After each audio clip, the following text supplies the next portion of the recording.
السلام عليكم ورحمة الله وبركاته. أهلا بكم أعزائي المشاهدين في فيديو جديد عن المؤهلات الدراسية لمشاهير وفنانين العرب الجزء الثاني.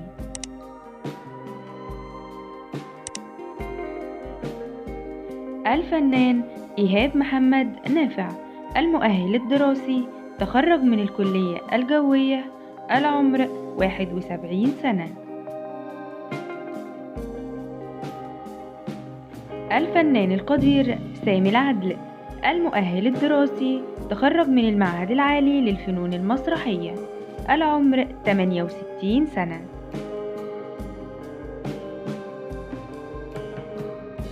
الفنانة معالي زايد، المؤهل الدراسي درست بمعهد الفنون الجميلة ثم بمعهد السينما، العمر 61 سنة.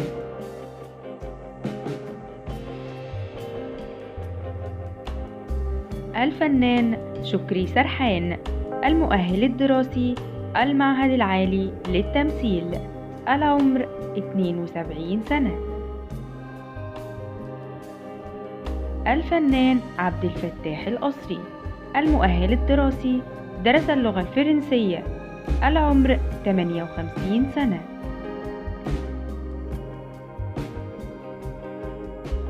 الفنان عمر الشريف، المؤهل الدراسي درس بمدرسة فيكتوريا، العمر 83 سنة. الفنان عماد حمدي، المؤهل الدراسي دبلوم مدرسة التجارة العليا، العمر 74 سنة.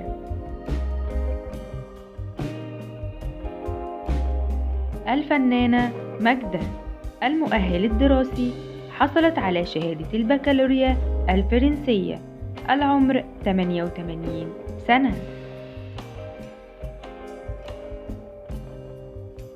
الفنان محمود المليجي، المؤهل الدراسي شهادة بكالوريا، العمر 72 سنة. الفنان أمين الهنيدي، المؤهل الدراسي بكالوريوس المعهد العالي للتربية الرياضية، العمر 60 سنة.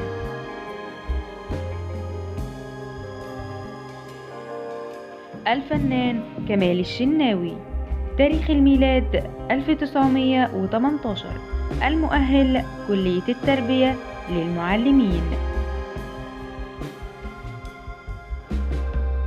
أرجو الاشتراك في القناة لو عجبك الفيديو، وفعل زرار الجرس واعمل لايك للموضوع.